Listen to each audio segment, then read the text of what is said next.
Mais uma vez, bom dia. Estamos de volta então para a segunda parte do Grande Informação. Já lhe disse, o meu convidado hoje é Luís Fontinha. Luís, bom dia. Obrigado por ter aceito o meu convite. Não trouxe as cabras, porque razões óbvias, não é? O Luís é o principal mentor deste projeto, se eu estiver errado, corrija-me, Rebanhos da Serra do Açor, Rabadão. É assim que se chama. Exato. E o que é isto? Vamos por partes. Como é que surgiu a ideia de criar este, porque no fundo é um negócio, é um modelo de negócio também, que junta aqui várias vertentes. Ao que sei, o Luís trabalhava na construção, um setor que, como se sabe, teve um declínio muito grande no início desta década, mas já tinha algum contacto com os animais ou foi assim uma mudança radical?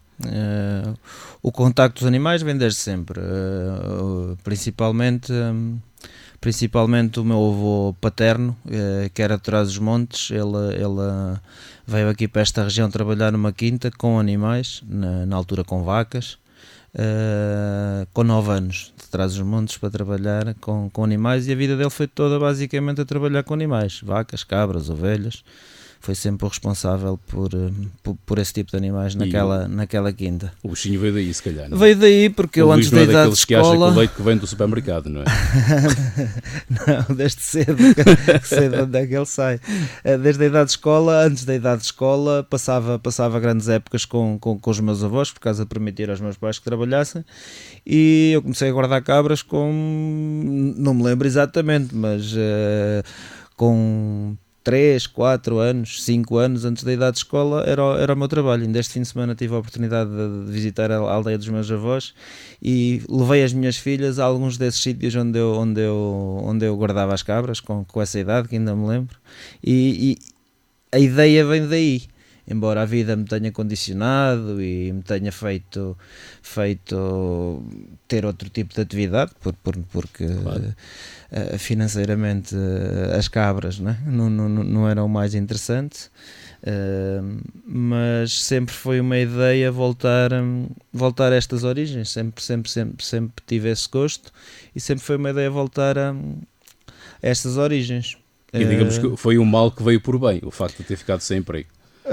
Fiquei sem emprego, foi o básico. Eu não fiquei sem emprego, pode-se dizer que eu trabalhava por conta própria, mas a minha atividade basicamente era centrada na Serra do Açor, muito a comunidade estrangeira, e os incêndios de outubro de 2017 condicionaram muito essa atividade, além de me ter ardido o armazém e essas coisas todas condicionaram muito essa atividade, e isto já era um projeto que estava em mente e quase a começar, e depois os incêndios precipitaram isso, porque ele era para começar não neste modelo da serra e das faixas primárias e de fazer este trabalho o chamado das cabras chapadoras.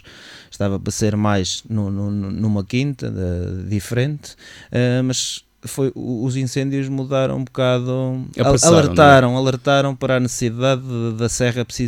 A nossa paisagem precisa de uma gestão que já teve há muitos anos, que se perdeu entretanto, estão um bocado ao abandono, e essa necessidade e o que se passou naquele 15 de outubro, há coisas que ao passar por elas nós temos a noção que temos de fazer parte da mudança. Não podemos sentar-nos à espera que venham resolver os nossos problemas. Temos de tentar também nós fazer parte dessa solução, fazer com que as coisas aconteçam. A semana passada, nem de propósito, o meu convidado foi o Tiago Cerveira, que fez um filme agora recente, aliás, vários, sim. Ganhou vários prémios, e falávamos aqui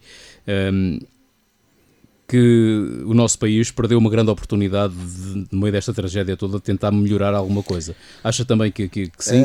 Ou pelo menos não estamos a caminhar tão depressa como devia ser? A oportunidade não está perdida, obviamente. Mas o tempo vai passando. O não ter acontecido, o não se ver no terreno ainda as coisas implementadas, e conhecendo a serra, andando lá todos os dias, vendo a vegetação a crescer e a rapidez com que cresce, prevê-se... E a forma desordenada como continua a crescer? Não, é que está mais desordenado do que estava. Os eucaliptos jardeiros estão a arrebentar de novo. Não é só eucaliptos, os eucaliptos a nível de que são às centenas em espaços pequenos, mas temos as acácias, as giestas, que é uma coisa que depois do fogo, de fogos violentos de outubro, porque isto tem a ver com o tempo, com a altura do ano em que são os incêndios. Quando há incêndios com a violência do 15 de outubro, o que acontece é que o banco de sementes perde-se, porque as sementes não resistem às temperaturas. O que fica é as coisas mais resistentes, e neste caso o mais resistente é as gestas, é as acácias e é os eucaliptos. É o mais resistente, são coisas que se adaptaram melhor a lidar com o fogo, e é o que ficou. E embora haja muitas medidas e muita vontade e muita discussão à volta do tema, na realidade, no terreno, muito pouco se tem feito. E aí talvez essa perca de oportunidade, ainda vamos a tempo, obviamente, quanto mais tempo passa, não é? Quanto mais tempo passa, mais difícil e mais caro, mais oneroso vai ser qualquer tipo de intervenção. Sim, porque falou-se muito logo a seguir ao incêndio que era preciso limpar, cortar, tirar a madeira, mas nesse aspecto continua de pé. Continua toda de pé, exatamente, está tudo na mesma. Continua, porque nem sequer tem valor económico, claro. Já. Os pinheiros já sabem que não voltam a dar nada porque secaram completamente, não é? Ao contrário do eucalipto, que tem aquela resistência brutal, mesmo aquilo arde 4 ou 5 vezes e continua sempre a arrebentar, não é? Mas de facto é triste nós passarmos aqui nas serras, Góis é um exemplo disso, e Erganil e Oliveira do Hospital, passarmos e vermos os esqueletos das árvores ali em pé e a vegetação já a crescer à volta. Aí entram as cabras sapadoras, não é? Já se fala sobre isto há muito tempo, não é só de agora. Eu lembro-me que já há muitos anos, não sei se o Luís tem conhecimento disso, mas já há muitos anos, ainda muito antes dos incêndios, já o então comandante dos bombeiros de Poiares, o Jaime Soares, que hoje preside a Liga dos Bombeiros Portugueses, dizia que as cabras seriam uma boa forma de limpar, porque não há agricultores, não há quem trate da terra, portanto, o mato nasce à vontadinha mesmo, não é? Claro, desconhecia que o Jaime Soares tenha tido... Já há muitos anos, pronto, já se fala. Sim, mas obviamente que é um projeto... Para quem conhece o território, independentemente de quem seja, quem conhece o território e conheceu alguma da evolução deste território, aqui da Serra do Açor, da Lausanne, destas serras aqui perto, tem a noção do que era antes da nacionalização dos baldios, por exemplo, que era um excesso de ruminantes. Havia um excesso de cabras que acarretavam seus próprios problemas. A nacionalização dos baldios fez com que corressem basicamente, e foi mesmo, decorreram com os pastores e com as cabras das serras, acabaram por desertificar as aldeias, perderam atividade económica às pessoas, e depois veio a floresta em massa, monocultura, fala-se muito da monocultura do eucalipto, mas no século passado foi a monocultura do pinheiro. Temos as fotos que existem da década de 30 e 40 da Serra da Lausanne e da Serra do Açor, são serras quase totalmente despidas, não havia árvores, as pessoas não têm muito a noção disso, havia alguma floresta autóctone ou alguns pinheiros perto das povoações, de resto na serra era basicamente mato e cabras. Claro. Acabaram-se com milhares de cabras, puseram-se pinheiros, e enquanto os serviços florestais trabalharam bem, tiveram capacidade financeira, tiveram outra visão, enquanto foram serviços florestais a trabalhar bem, embora tenham corrido com os pastores e com as cabras, também criaram uma atividade económica e a floresta tinha gestão. Isso entrou em declínio desde... Antigamente eu lembro-me, havia também os resineiros, havia montes de profissões que mantinham uma atividade não era? Ligada à floresta. Só o facto do resineiro ter de ir ao pinhal 3 ou 4 vezes por ano faz gestão de combustíveis. Já tinha que limpar pelo menos o espaço onde passava. Tem que limpar, nem que seja só de calcar, porque também, ele vai à volta de todos os pinheiros. Claro, exatamente. Só o facto de calcar e tinha de limpar, é obviamente que para resinar não podiam ter a floresta suja. Claro. Eu sei disso porque, lá está, da parte do meu pai eram os animais, da parte da minha mãe, o meu avô materno criou os 4 filhos da resina. Ele foi resineiro toda a vida, enquanto pôde uma vida. Nem é bom as pessoas. Acho que as pessoas não têm noção do que era essa atividade. Grande parte não tem. No século passado. Eu lembro-me porque na minha aldeia havia pelo menos um resineiro e o homem trabalhava muito, de facto. trabalhava, era tudo manual, era tudo às costas, tinha uns burritos, uns machos, para ajudar onde eles podiam chegar. Os cacos de resina que eram de barro depois passaram a ser de plástico. Exato, era tudo manual. Não é de estranhar que eles hoje estejam com 80, 90 anos e não se possam mexer, claro, porque a vida deles, para ganhar mas de facto, dinheiro... perderam-se, como o Luís dizia, perdeu-se aqui um leque de profissões que tomavam conta da floresta, vamos dizer assim, claro. E agora não há nada, não é? Agora o pouco que faz, o ICNF ainda vai fazendo. Foi o herdeiro dos serviços florestais. Aliás, já tiveram 3 ou 4 nomes depois dos serviços florestais e foi sempre a perder. E critica-se um pouco, critica-se o ICNF porque parece que está tudo ao abandono. Sem capacidade financeira. Dizíamos há bocado que sem dinheiro não se faz nada. Exatamente, é difícil fazer as coisas no terreno.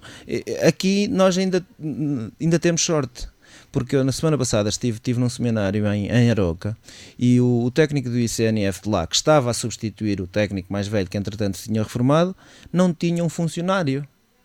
Era ele, era o engenheiro, o técnico responsável pelaquela área, que tem milhares de hectares debaixo da alçada dele. Não tem pessoal. Aqui temos na Lausanne, ainda temos o COFT e há várias brigadas, há uma em Erganil, outra na Lausanne, pessoal afeto ao ICNF para trabalhar na floresta.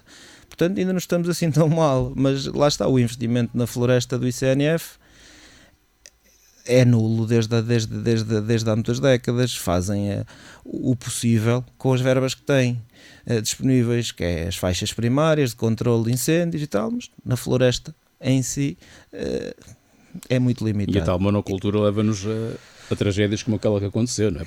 E isso é o que temos de evitar a todo custo. Exatamente. Temos tido algumas... Eu acho que há pessoas que não têm bem a noção daquilo que herdeu de facto. Começaram no Lausanne e acabar em Viseu, se forem a fazer as contas, são muitos hectares, muitos metros quadrados. Esqueceram-se. Parece que para muitas pessoas o que aconteceu em junho e em outubro, que foram situações gravíssimas, morreram pessoas... Acima de tudo, já não falo dos valores materiais. O meu armazém herdeu porque à volta tinha castanheiros, nem tinha eucaliptos, até tinha castanheiros e herdeu. E tinha lá madeira dentro e herdeu. Pronto, culpa de quem? Minha, não é? Culpa minha. Não cortou os castanheiros à volta. Exatamente, culpa minha. E a maior parte das coisas que arderam foi por culpa das pessoas. Claro. Aliás, nós chegamos a falar sobre isso aqui. Foi por culpa das pessoas que não gerem o que é seu. Eu no dia a seguir, 2 dias depois do incêndio, fui dar uma volta aqui pela região e continuei a ver casas com árvores coladas às casas. Portanto, hoje estamos na mesma situação. Eu tenho conhecimento de várias situações a nível das limpezas das faixas nas estradas. Tivemos o caso da estrada de Pedrógão, onde perderam a vida tantas pessoas. E hoje em dia, as câmaras municipais, por delegação, têm de fazer essa manutenção das estradas municipais, estão a ter problemas enormes com os proprietários porque não querem cortar as árvores daquela faixa de gestão de 10 metros. Então, problemas, chamam-se as autoridades, vai-se para o tribunal por causa disso. As pessoas perderam a noção do que é valioso, do que é que vale mais. Mas está legislado, há uma lei que obriga. Não, e a lei até de 2006. Sim, já não é de 2017, exatamente. A lei é de 2006. Andava era incumprimento. Agora, depois de uma coisa como acontece em 2017, é um alerta e não se pode parar agora porque a propriedade privada tem o seu valor, ok, mas a vida humana não tem acho valor, que claro é acima disso. E nesses casos das estradas, das aldeias, eu acredito que é difícil para as câmaras municipais, até porque vamos entrar num ano de eleições, e é difícil para eles, se calhar, porque é uma medida que não é muito popular, não é? Ir junto das populações e exigir-lhes que façam a sua limpeza, ou fazerem o corte, ou terem de fazer o que devem. Não, isso não acontecendo, que é fazendo queixa a quem é de direito e depois vêm as multas e por aí abaixo, é uma medida que não conquista muitos votos, mas acho que há algo maior do que isso, do que os votos. Há algumas autarquias com a coragem para fazer isso, há outras que nem tanto, e os resultados depois não se veem agora, porque agora não acontece, há trocas de acusações. O problema é daqui a 7, 8 anos, quando tivermos uma acumulação de combustível enorme novamente e acontecer outra tragédia como aconteceu se não for retirado este. E quem é que vai ser responsabilizado por isto? O grande problema neste país é um bocado esse. É que no fim de contas as coisas acontecem e ninguém é responsabilizado por nada. Não é, é a velha história da culpa a morrer solteira. Não há é? técnicos, Claro. não há autarcas, ninguém é responsabilizado por nada. E por isso mesmo é o deixa andar. Porque se fossem responsabilizados, aí as coisas de certeza que se mexiam, porque ninguém quer acabar preso, ninguém quer Claro, acabar exatamente. com o seu património a reverter a favor do Estado, para pagar multas, ninguém quer essas coisas, e aí as coisas mexiam-se. Mas Há que tomar medidas mais drásticas, não é? Sobretudo nesse sem aspecto. dúvida, sem dúvida. E nesse aspecto nós não podemos ser brandos, porque está tudo em causa, está os nossos primos, os nossos irmãos, os nossos pais, Toda a gente. os nossos filhos, Exatamente. e é tudo posto em causa.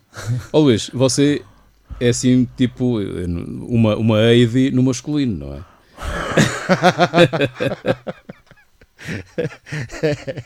Tem as suas... Só não vou cantar com as cabras.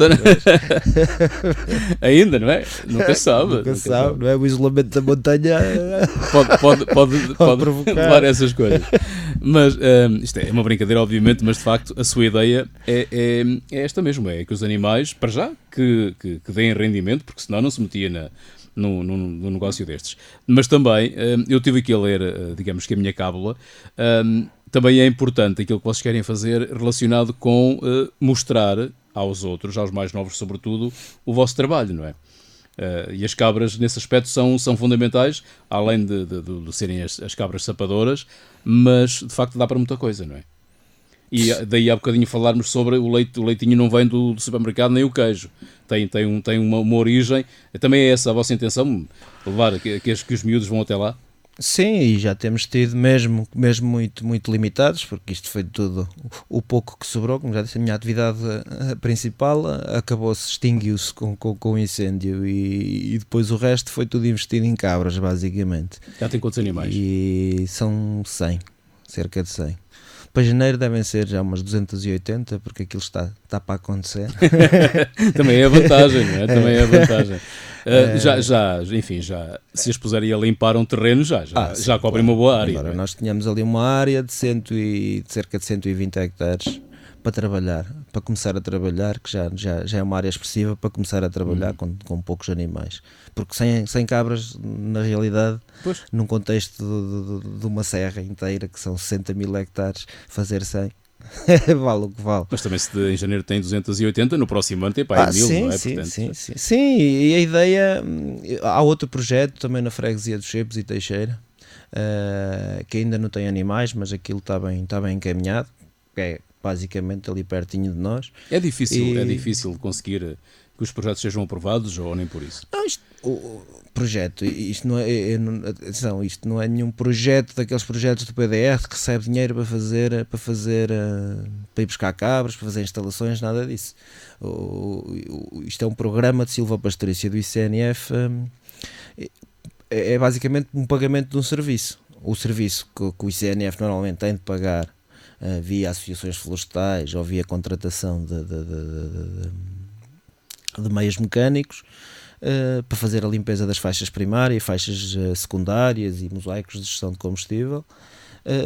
Naquele caso passa a ser feito, por exemplo, por tabela do próprio ICNF. Eles pagam 360 euros em média de quando é cortes mecânicos, e isto normalmente tem de ser feito 2 em 2 anos. Nós, a nível de manutenção, recebemos 25 euros por hectare. Portanto, os cofres do Estado poupam aqui Muito dinheiro, muito dinheiro em 2 anos logo, já não falando no longo prazo. Aqui a vantagem é de facto cobrir muitos hectares. Exato, e era Essa é a ideia, conseguir basicamente, aumentar é a ideia. a área, conseguir trazer mais pessoas para esta atividade, porque é impensável fazer o que é preciso fazer sozinho. O que era interessante era mais pessoas. Com o sucesso de alguns destes projetos, mais pessoas tivessem vontade de fazer o mesmo tipo de serviço, e que isto crescesse, porque há uma grande atividade à volta das cabras. Não é das cabras, porque isto não tem de ser encarado como um projeto de cabras, tem de ser encarado como floresta, porque a floresta na realidade está ao abandono. está ao abandono. E a nossa visão tem sido sempre protocolar várias coisas diferentes para tornar para já a atividade viável. Por cabras só por cabras, e quando estamos a falar de trabalhar em altitude, com raças autóctones obrigatoriamente, logo pouco produtivas em relação a animais de raças importadas, exóticas. Temos de diversificar a nossa atividade para conseguir sobreviver. Ninguém vai ficar rico, mas para sobreviver e continuar a fazer este trabalho. Então, temos de deixar alguma coisa para os nossos filhos. Se isto não arder nos próximos 10 anos, aquela parte que nós começamos a intervir, se conseguirmos defender alguma coisa, já é algo mais do que valor financeiro. Já é uma vantagem, estar limpo já é uma vantagem. Portanto, exato. A partir logo desse pressuposto. Mas lá está, por isso mesmo tem de ser, para ter significado, tem de ser uma intervenção mais profunda, acompanhar a própria intervenção na floresta, na área ardida, recuperar com visão, porque nós sabemos como é que as coisas resultam. Toda a gente sabe e está farto de ser discutido, estamos fartos de discutir, é debates na televisão, é por todo lado, do que é preciso fazer. Então, a área que ardeu é a melhor maneira de começar. Não é preciso estragar, não é preciso arrancar eucaliptos, não é preciso estragar nada. É começar onde ardeu, começar numa ponta, que foi exatamente onde nós começámos. Claro. Nós começámos ali na pontinha da Serra do Açor, que não ardeu, a única. É aquele bocadinho, o resto da Serra do Açor ardeu todo. Pois. Nós temos ali aqueles hectares e nós começámos ali na ponta, mas agora a intenção é expandir. Já vão descendo a serra, fora. Não é? Sim, tentamos trabalhar em conjunto com os baldios, que a nível de... São sempre a melhor maneira de começar, ter alguma escala para poder demonstrar e para poder fazer alguma diferença, porque são os maiores proprietários na serra, claro. Os baldios. E tenta-se trabalhar com eles para, de algum modo, começar a fazer alguma diferença e começar a fazer com que outros queiram replicar ou juntar-se ou protocolar ou de alguma maneira fazer com que outros se juntem à mesma causa. Já aconteceu? Já recebeu alguns... Assim, já, até convites, tenho recebido mais convites para outras zonas do país. Não é fácil, que pareça. Levar os animais. Eu vi na televisão fazer projetos, este projeto replicá-lo noutra zona do país. Replicá-lo noutra zona do país, e a nível de digamos de consultadoria já tenho ajudado a algumas coisas que estão em andamento. E pessoal para? Há em alguns sítios onde as associações florestais ou os municípios conseguem fomentar isso, até parece-me que está no bom caminho. Até foi criado uns cursos de pastores, em Castelo Branco, em Viseu. Podem dar resultado, pelo menos é uma tentativa, e mesmo que não dê resultado, acredito que não vão sair de lá 50 pastores nem 50 rebanhos, mas se saírem 3 ou 4, já são 3 ou 4 a mais do que os que há. Exatamente. E na prática é que aprendes aqui as bases, mas a prática é que vai dizer os desempregados de longa duração, em vez de andarem a frequentar cursos que não têm e que acabam por não ter significado nenhum, olha, se saírem daqui 2 ou 3 ou 4 rebanhos, foi o dinheiro mais bem aplicado nos cursos de formação profissional para este tipo de iniciativas. Mas aqui no seu rabadão, nesta atividade, já apareceu alguém que quisesse trabalhar consigo ou nem por isso? Trabalhar comigo? Comigo já eu é que financeiramente não tenho esse suporte. Basicamente nós estamos em modo de sobrevivência, não é? Em modo de mas a ideia é alargar-se, se houvesse... Claro, obviamente, quando o número de animais aumentar, que é o que está nas nossas intenções, não conseguimos fazer tudo sozinhos, não é? Obviamente que vai ser sempre isso. Aqueles projetos que falávamos há pouco, até mesmo do Estado, os apoios do Estado, não financiam a criação de outros postos de trabalho? Financiam, mas as medidas do PDR são boas. Mas estamos no fim de um quadro comunitário. E o fim do quadro comunitário quer dizer que já não há capacitação financeira para muitas das medidas que eles precisam de lançar cá para fora. Na prática quer dizer, senhores ouvintes, que o dinheiro já acabou. Vai havendo. Ou se não acabou, é só mesmo para... E aquele tipo de projetos até têm uma grande probabilidade de ser aprovados, mas são financiamentos a 50%, por exemplo. Eu, para fazer uma queijaria, a título de exemplo, são de orçamento 70 mil euros, digamos. Eu preciso ter 35 mil. Eu neste momento não tenho esse dinheiro.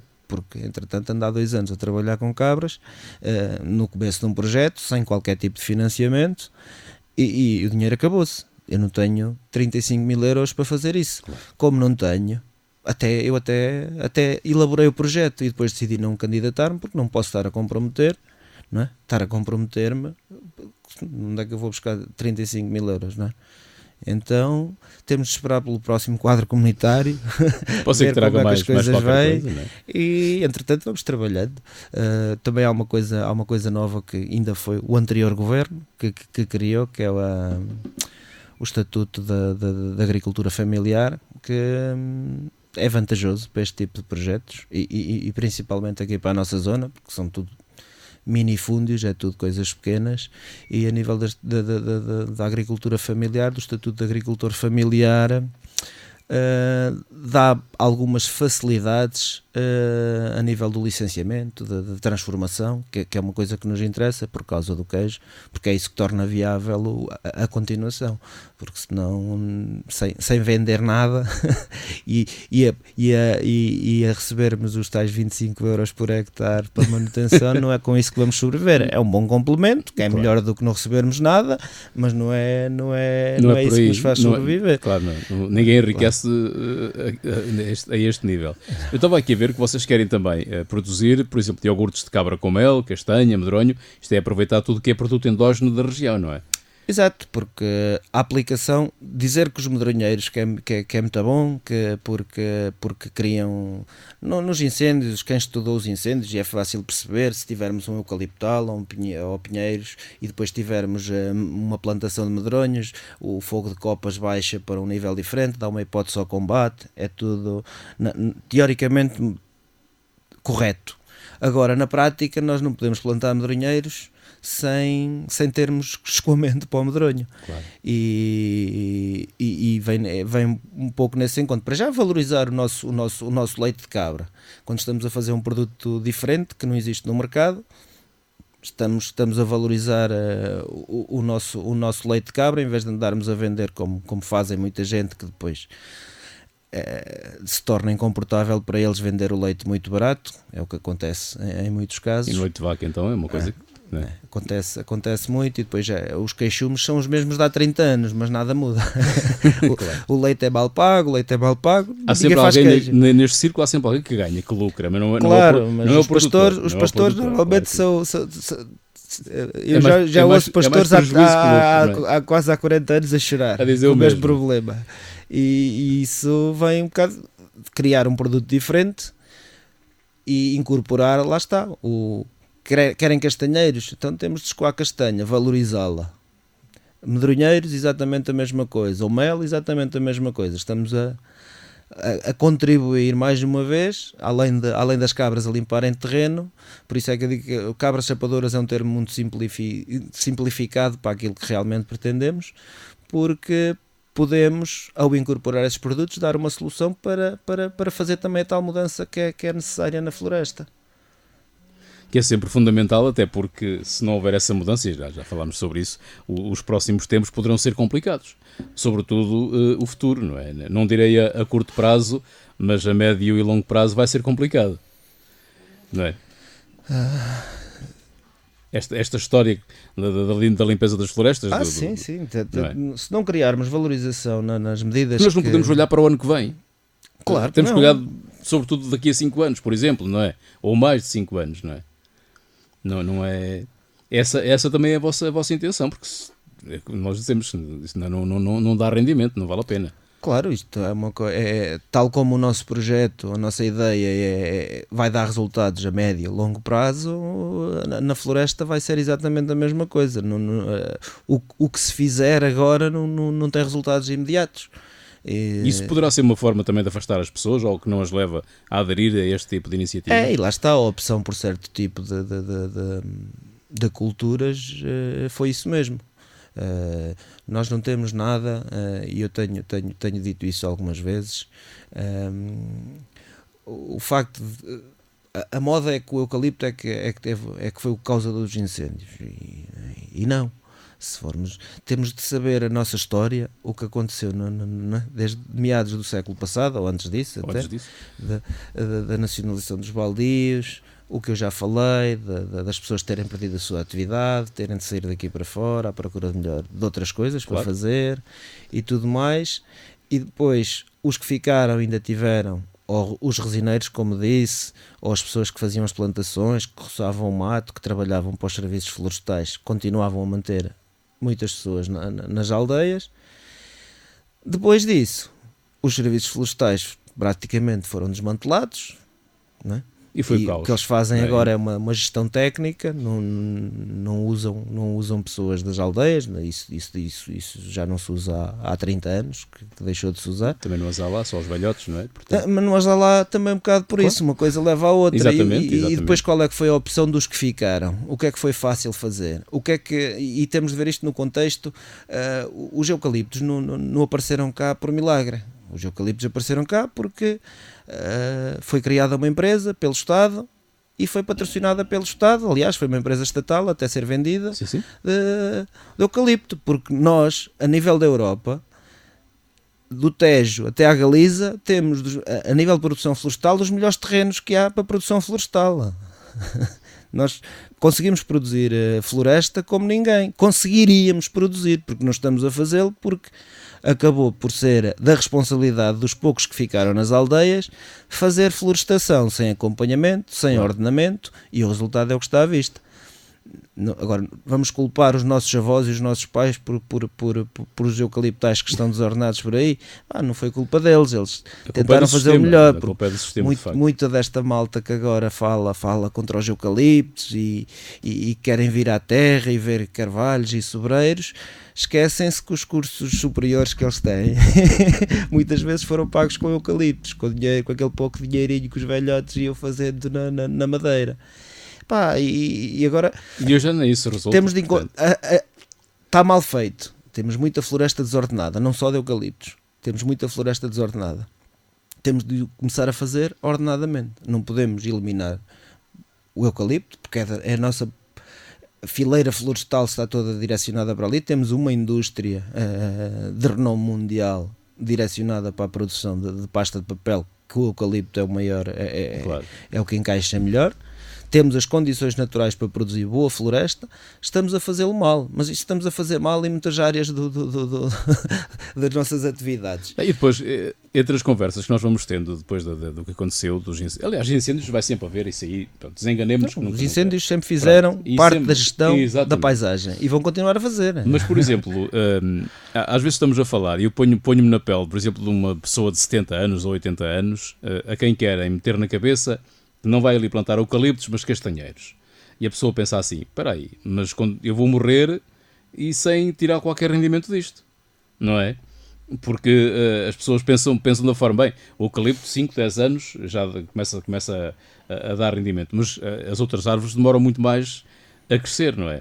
E nós temos um país, isto é como disse o Luís, a culpa é de todos e de ninguém ao mesmo tempo, porque o sistema está todo subvertido, porque nós temos um país envelhecido. Nas aldeias então só ficaram mesmo as pessoas mais idosas, e essas tenho muitas dúvidas que vão plantar castanheiros. Claro, porque a visão, o que foi na altura promovido por sucessivos governos foi exatamente o contrário do que se está agora a promover. Foi mal, ok, mas agora tem de se mudar essa mentalidade. E como é que se trazem pessoas para o interior? Como é que se trazem? Valorizando as atividades no interior. Eu pergunto isto porquê? Porque há sempre aqueles pacotes de medidas que são anunciados com pompa e circunstância, não sei quantos milhões para o interior, mas eu costumo dizer, se não houver pessoas, o que é que dinheiro serve? Mas a falha é um pouco essa, porque as pessoas também...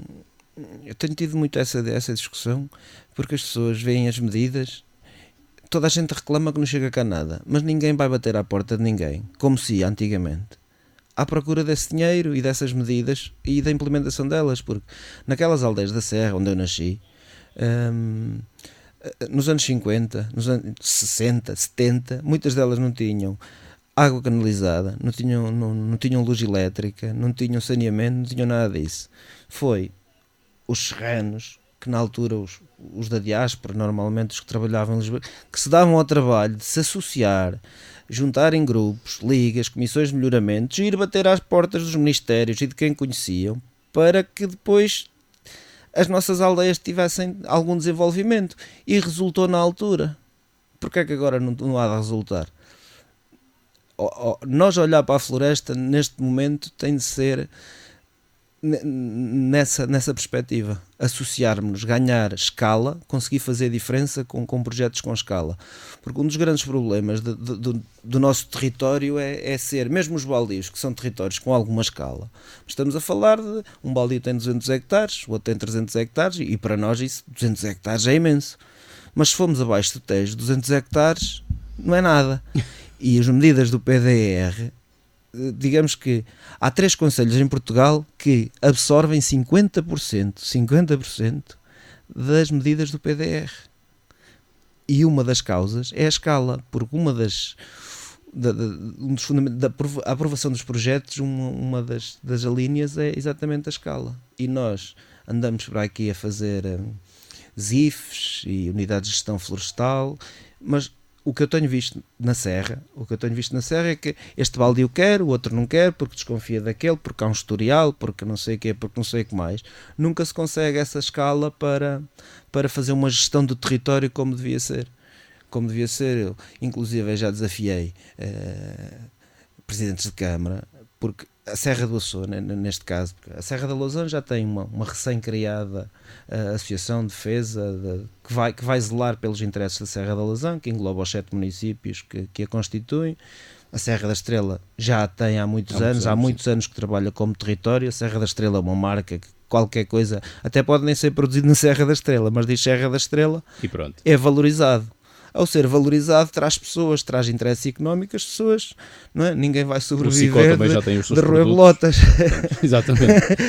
Tem de haver dinheiro envolvido e temos de saber valorizar. Serra do Açor, sinceramente, na Cordilheira Central, eu nasci lá e sou suspeito para falar sobre isso, mas as possibilidades daquela serra que está ao abandono são maiores do que a Serra da Lousã ou a Serra da Estrela, porque é um território que tem tudo, mas é desconhecido. Ainda ontem tive um fotógrafo a tirar umas fotos para a comunidade intermunicipal Gente de Coimbra, e ele vai tirar umas fotos às cabritas, que é o mais engraçado, as cabritas e tal, e tira-se uns bonecos engraçados. E depois disse, se tinha interesse, aquilo era para uma exposição a nível da CIM, se tinha interesse em que eu conheço, eu tenho a sorte de conhecer a Serra do Açor e de ter lá vivido e de ter percorrido com o meu pai, com a caça e tudo mais. Tudo, é? Conheço tudo. Aqueles locais onde mais há ninguém vai, coisas que as pessoas não têm noção que existem, e elas estão lá. É só preciso dá-las a conhecer. Por isso que eu estava a dizer há bocadinho, se calhar com este tipo de projetos, até eu penso um bocadinho mais ambiciosos, da parte de quem financia, sobretudo, podia-se trazer muito mais gente para o interior. Quando falamos da desertificação, porque não basta falar, não é? É preciso, de facto, esses tais 50% que o Luís falava há bocadinho para instalar uma queijaria, se calhar se financiassem para aí 80% ou 90%, já muita gente deixava a cidade para vir para aqui, não é? Obviamente. Digo eu. Obviamente. Eu não percebo nada disto, mas se calhar qualquer comum mortal que saiba somar 2 e 2 chega a essa conclusão. Claro, obviamente. Por isso eu falava dessa ambição maior de quem financia, não é? De quem financia e... Porque depois há retorno. Nós temos que pensar que se alguém tiver uma empresa, paga impostos. Obviamente que isso é bom para o Estado. Se investir 500 hoje, daqui a 4 ou 5 anos... Claro. E é bom para o Estado de duas maneiras. Exatamente. Porque é bom para o Estado porque há uma valorização e há impostos a receber. A tal balança do déficit pode começar a equilibrar-se, ajudar a equilibrá-la também com alguma coisa que seja exportada, além de que um problema que é os milhões que se investem em combate a incêndios e outras coisas que tais por causa do interior ser um problema. Continuamos e o interior a investir mais no combate do que na prevenção, não é? Isso não é melhor nem por aí. Nem falar sobre isso. É melhor. Mas deixa de ser um problema, que é um problema. Hoje o interior é um problema, o mundo rural é um problema. E deixa de ser um problema para ser uma mais-valia. E isso é que era interessante. Até porque não se faz isso? não se faz. É falta de visão de quem manda. Falta coragem. Eu, por exemplo, com este desafio que eu lancei a alguns autarcas da associação de defender o território da Serra do Açor, de se associar e fazer daqueles 50, 60 mil hectares que constituem o território da Serra do Açor uma coisa com uma gestão única, uma visão única. Vamos valorizar, são 5 municípios que constituem a Serra do Açor, e o trabalharem juntos, obviamente, dava-lhes uma força, uma escala, a nível de medidas, a nível de falarem com o governo, a nível de medidas de fundos europeus, a todos os níveis, dava-lhes uma força que não têm, nem nunca vão ter. Nós vamos andar ali, a Serra do Açor em Góis tem não sei quantos hectares, estava um pouco ao abandono. Nós pegámos ali no bocadinho que conseguimos e estamos ali a tentar criar várias sinergias, protocolos, tentar fazer que aquilo funcione pela nossa visão. Poderá haver outras. Claro, mas é a sua visão. Mas o interessante era o território. O território ganhava-se uma dimensão e uma escala, valorizava-se, dava-se a conhecer, vendia-se. Temos tanta coisa que podíamos fazer. As cabras é só uma pequena parte. As cabras, atrás das cabras, só na medida das cabras, eu com as cabras, eu a fazer o meu trabalho que faço com as cabras, além de valorizar a floresta, limpar a floresta, tem medidas ambientais. As pastagens que nós semeamos de biodiversas são capturadoras de carbono em grande escala, está aprovado cientificamente. Tanto se fala hoje das medidas ambientais. Aí temos um território de faixas primárias, centenas de quilómetros, que podem ser usadas para a captura de carbono, já que não podem ter floresta. Beneficia a floresta à volta.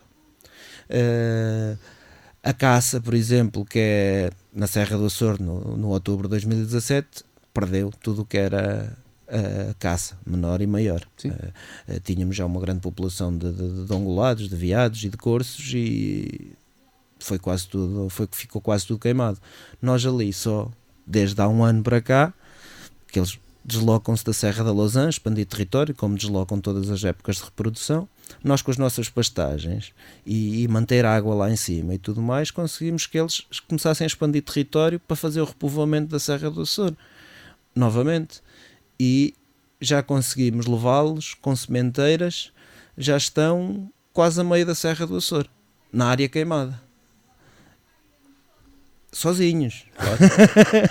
Só porque achamos que a Serra do Açor merece ter veados outra vez e corços como tinha.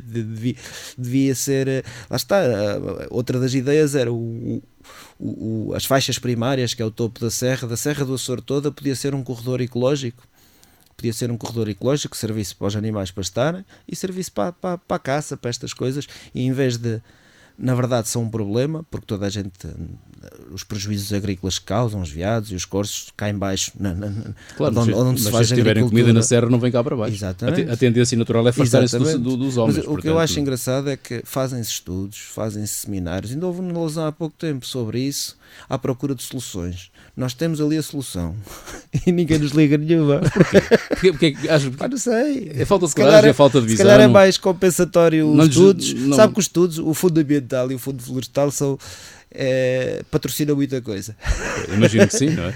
E esta coisa, os estudos e as ações de divulgação acabam por absorver mais das verbas do Fundo Ambiental e do Fundo Florestal do que realmente as medidas de terreno. A semear, não é?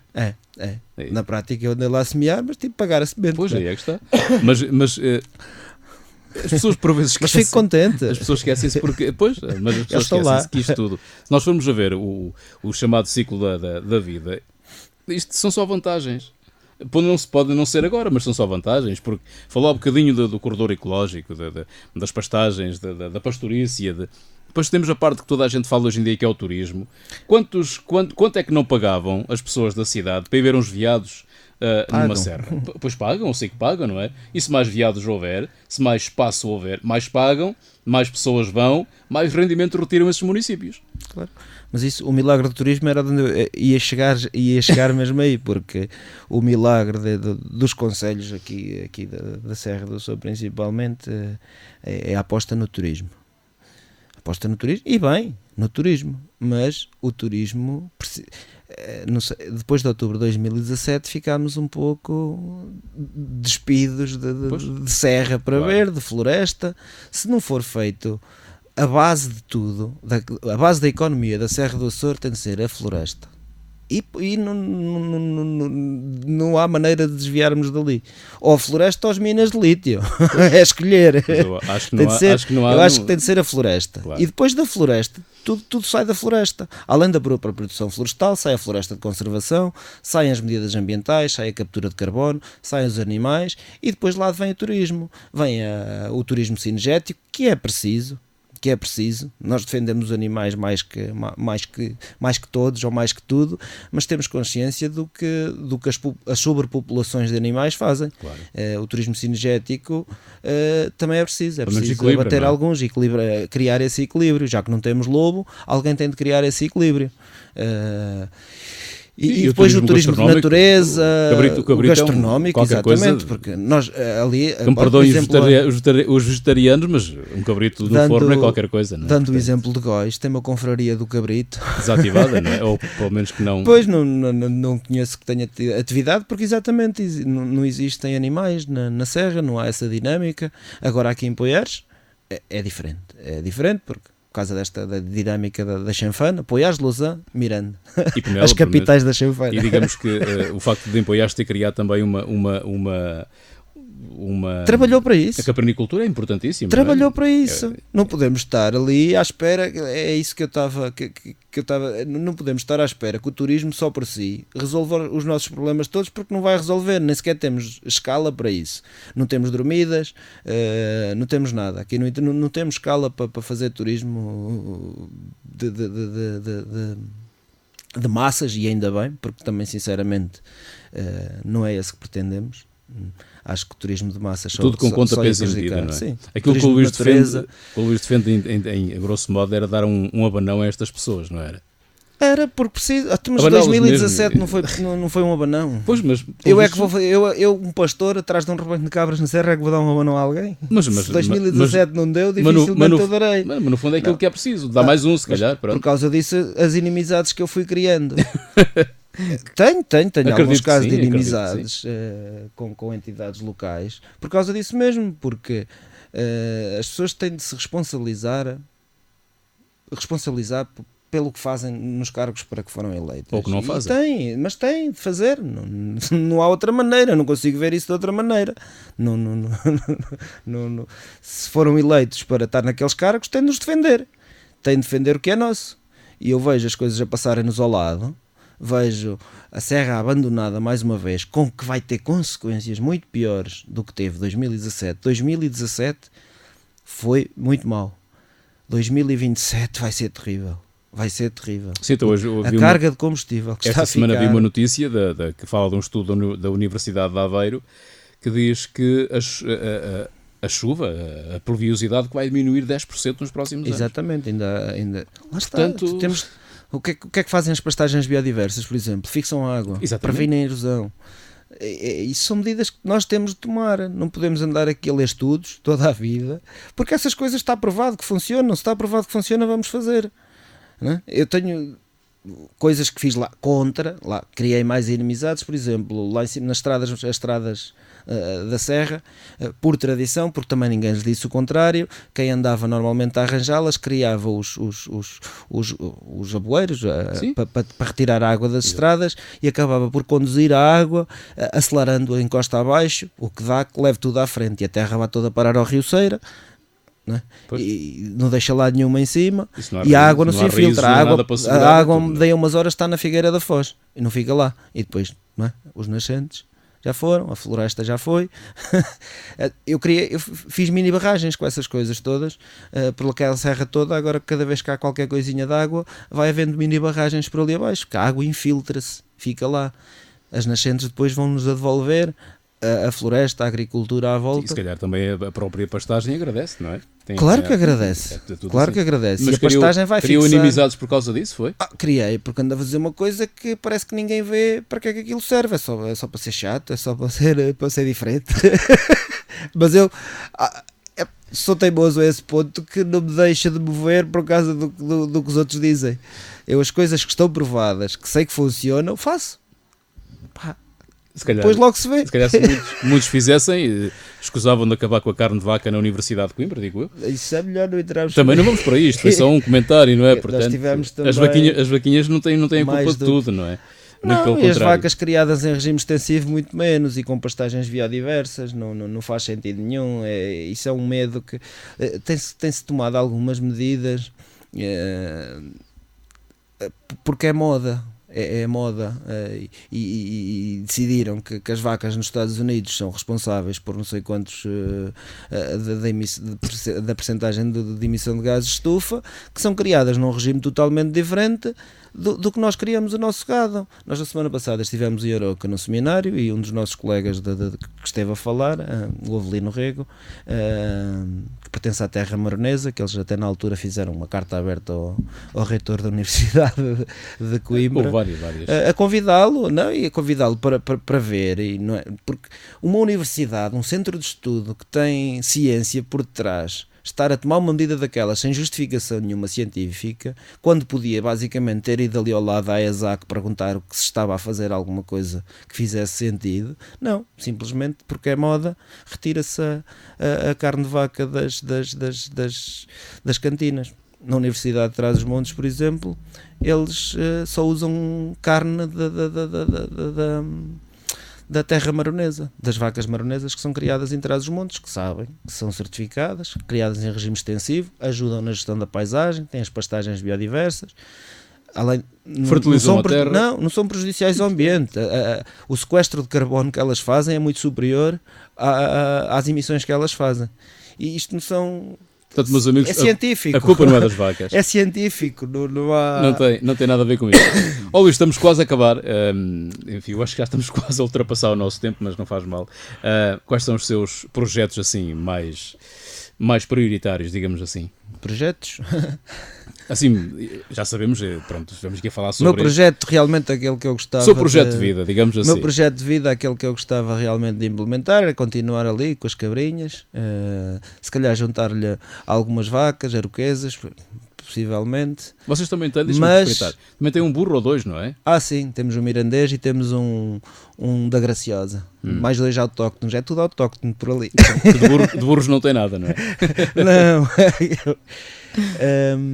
mas o sonho mesmo, sonho era aquilo que estive a falar, da Serra do Açor ser gerida como um território, haver uma força por detrás da Serra do Açor e aquilo ter uma gestão, a Serra ser toda gerida como um território, não haver fronteiras, municípios, ninguém ser o dono da Serra, não é o município de Arganil, não é o município de Góis, não é outro...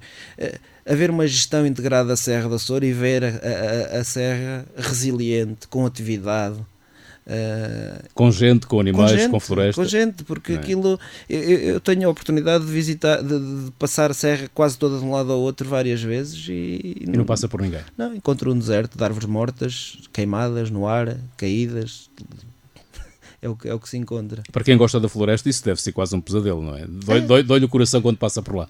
Dói, inclusive eu tiro muitas fotografias que depois acabo por não divulgar, não sei se é por vergonha, porque ver o estado em que estão a ficar as coisas, não têm noção, as pessoas não têm noção, as acácias, os eucaliptos, as gestas, a carga, o que está ali a ficar é aquilo, para quem passou o que eu passei pessoalmente no 15 de outubro, é muito difícil saber que vai ser pior daqui a uns anos e que outras pessoas vão passar pelo mesmo ou por pior. É muito difícil. É muito difícil. A minha filha, ainda há pouco, o incêndio de Miranda do Corvo, a minha filha mais pequena tem 7 anos, e ela nesse dia, vimos a coluna de fumo, eu vi a coluna de fumo e tal, e não liguei. E a miúda começou-se a agarrar mais do que é normal a mim, ali muito à minha volta, acima, e eu não percebia porquê. E dei um bocado, percebi. Ela ficou também com trauma desse dia, do incêndio, daquela noite, que foi terrível em muitos aspectos. Ela ficou com trauma dos incêndios. E acho que isso basta para que tem de haver solução para a Serra do Açor. Tem de mudar, porque senão... É preciso que quem manda neste país abra de facto os olhos. e faça as coisas como devem ser feitas. Ó Luís, só para terminar, como é que, vamos supor que, por exemplo, está um professor a ouvir-nos, um grupo de alunos, como é que eles podem fazer para chegar até vocês, para irem ver lá mesmo, porque lá é que se vê bem? Para irem ver, a melhor coisa é logo à partida... E podem mexer nas cabras também, podem. Sim, já temos tido essa experiência, já tivemos campos de férias, escoteiros, sei lá, outras E aposto visitas. que os miúdos deliram com aquilo. Claro, porque há muitos, mesmo daqui, mesmo das aldeias ali à volta, o que é incrível. Supostamente deviam conhecer e saber. Deviam conhecer, não é a primeira vez que estão ali, já tivemos com escoteiros e com o campo de férias, os miúdos ordenhados pela primeira vez, demos-lhe essa hipótese, depois fazem a oficina do queijo, vão fazer o queijo e só que queremos criar mais condições, as condições que temos são muito limitadas nesse aspecto, mas queremos criar mais condições para que não sejam só os netos, que venham também os avós, porque os avós também acho que vão gostar de se lembrar voltar outra vez à idade da infância, do que tinham há uns anos atrás. Como é que podem fazer para chegar até vocês? Para chegar até nós, para quem tenha Facebook, hoje em dia que tem quase tudo, é procurar Rebanhos da Serra do Açor, que normalmente tem lá as indicações todas. Basicamente os contactos têm sido todos feitos assim, mais via fácil, Facebook, hoje em dia, se não houver a net, claro. É fácil lá chegar, lá tem os contactos todos, tem as direções, tem informação, conhecem logo à partida parte do projeto, pelos filmes e fotografias, acho que é a maneira mais fácil de chegar até vocês. Luís, queria agradecer-lhe a sua disponibilidade, eu sei que, enfim, não terá sido fácil, não é? Porque trabalha muito e de facto é preciso tomar conta do rebanho, não é? A não ser que deixasse o avôzinho e o Pedro a tomar conta deles. Não, agora tem de ser a correr outra vez para lá. Muito obrigado e olha, felicidades e vamos esperar que de facto as coisas mudem para melhor, não é? Para pior já basta assim. Obrigado nós pela oportunidade. Luís Fontinha, do projeto Rebanhos da Serra do Açor. Se quiserem, já sabem, vão ao Facebook, procurem, é muito fácil, a internet serve também, se calhar, sobretudo para estas coisas e não só. Um abraço grande, volto no próximo sábado às 9 da manhã. Até lá.